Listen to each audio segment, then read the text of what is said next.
going on, Jerome's week 14 NFL actions in the books, and we learned some things and some stuff. So here are 11, I won't say, things that we learned about the NFL this last week. Number one, the Lions are frauds. We said it over and over and over again. Once you get past all the huff and puff of, Dan Campbell biting kneecaps and all that stuff, the Lions are a flawed team. The secondary is garbage. Frankly, Aaron Glenn should probably be fired as DC. Offensively, they're inert with Jared Goff. Outside of Amon-Ra, they don't have anything or anyone. Sam Laporta is a fun story, but they don't scare you. And Jared Goff will just yeet the team occasionally.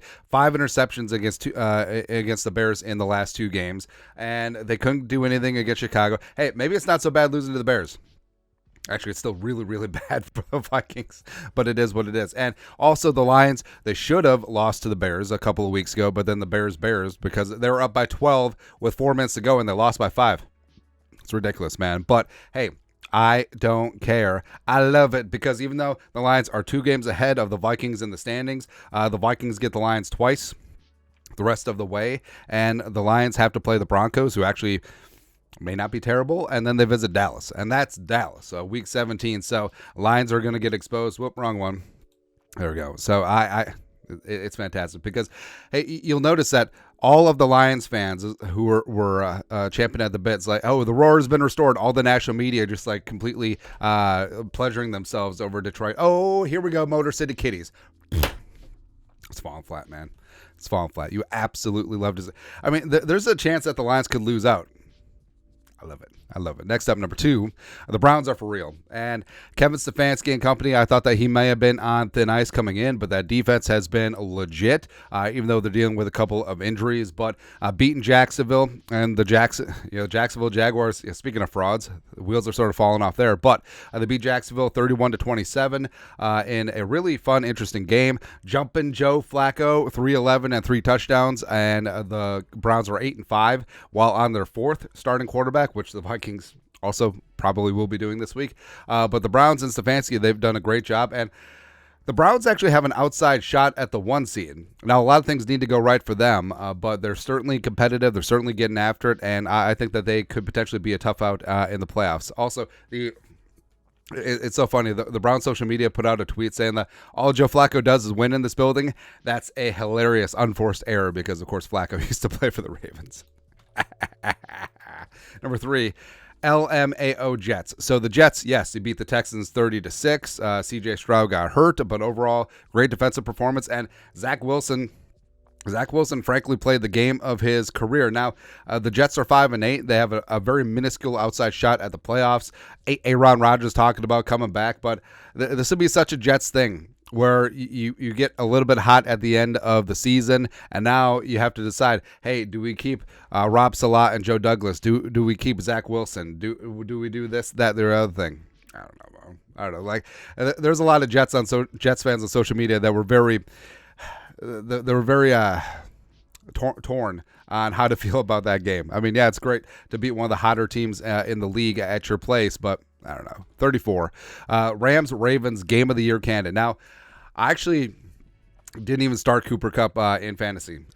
Cost me the game, but it's whatever. And the whole thing about it is this was supposed to be just a slog, a monsoon, low scoring, but it turned into a shootout, 37-31 in overtime. The Ravens win on a walk-off punt return, as well as, Lamar playing like MVP adjacent Lamar. And in a year where no one's really stepping up, they're going to give freaking MVP to Brock Purdy. Now, get the hell out of here. But 316 and 3 touchdowns in the air, ran for 70.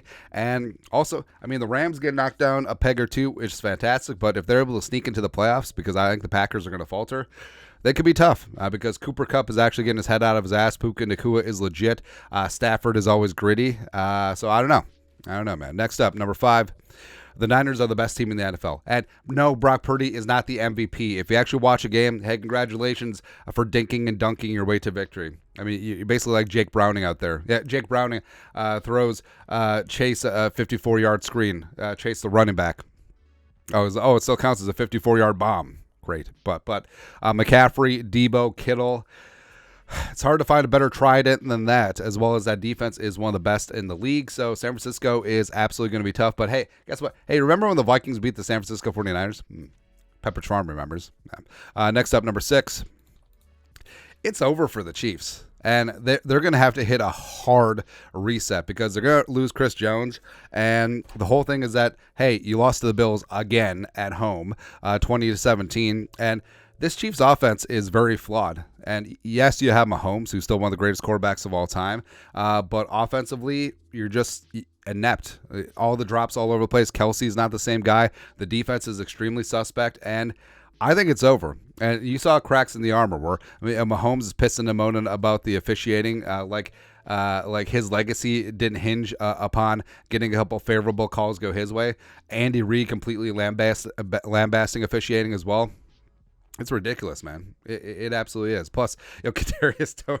I love that in this entire thing, like Kadarius Toney just skates by. Like he obviously lines up offsides, but he's like, oh, everyone's like, I don't know. I don't know. Like blame everyone else except for Kadarius Toney.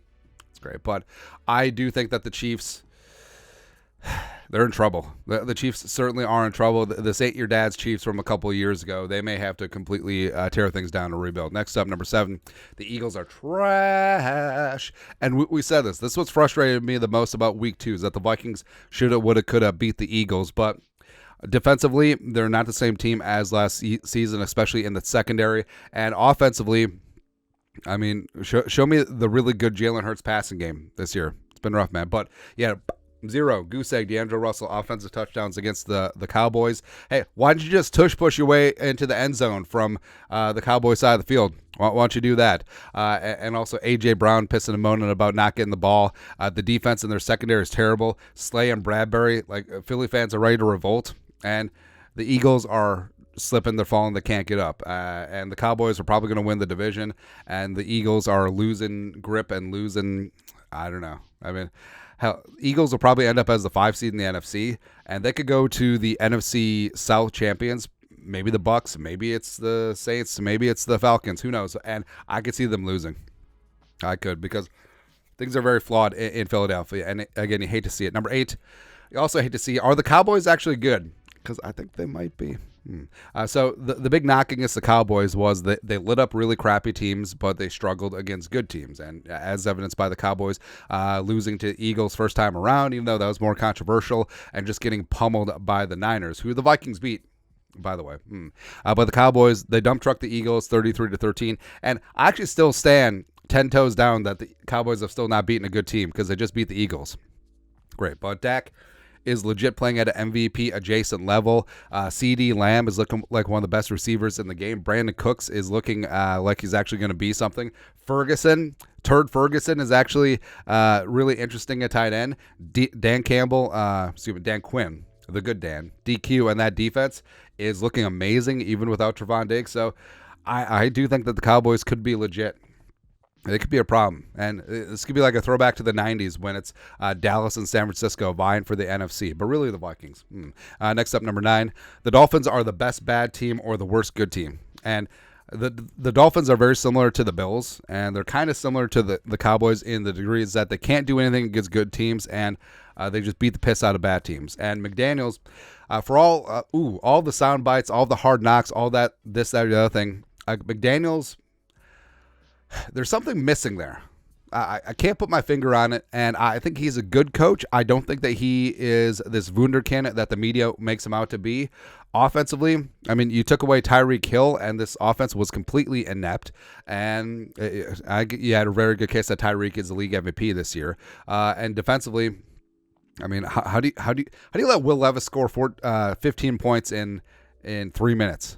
It's ridiculous, man. And Tennessee was literally handing you the game, and you were struggling at home against a not very talented Titans team. But they literally handed you 2 touchdowns. Congratulations. But I don't know. Like, once you get to the postseason, like, who's scared of the Dolphins? No one. Nobody. Next up, number 10, Tommy Cutlets. Great story. Love it. Local kid done good. Everyone Italian in the area is excited to have an Italian quarterback. But 3 wins in a row, and also had a game-winning drive against the greasy grimy Green Bay Packers. And plus, he showed off mobility. He didn't take any sacks. He didn't throw any picks. He doesn't force it. He takes what's there, and he's kind of inspiring. He's like this little plucky Syracuse quarterback who could. And the Giants are going to have a weird decision to make because, of course, they paid Daniel Jones all that money, but he's hated amongst the fan base. Tommy DeVito is beloved, and DeVito, frankly, him and this offense are looking really damn good. They're looking a lot better than they did under Daniel Jones. They're looking better than what they did with Ty God, and they're racking up and stacking up some wins. They're still alive in the postseason race. All right, so I again, I love it.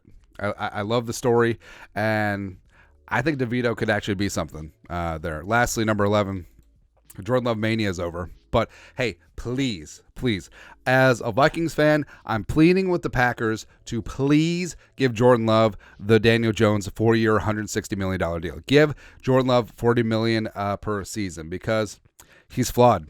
He's extremely flawed. And I know that he racked up and stacked up a whole bunch of Lulu frou-frou numbers against the Chiefs, who are overrated, and the Lions, who are obviously terrible. So, hey, congratulations. Good job. But, hey, you're going to play a real defense here in a couple weeks when you have to go into U.S. Bank Stadium and get your ass beat again. And I'm all for it, man. I'm all for it. But that's it. That's at 11. Don't say things that we learned NFL Week 14. Let us know your thoughts on our thoughts in the comment section below. Subscribe for daily Vikings takes. Want to support the work? Put a little something in the Venmo. But next time, Skol production value.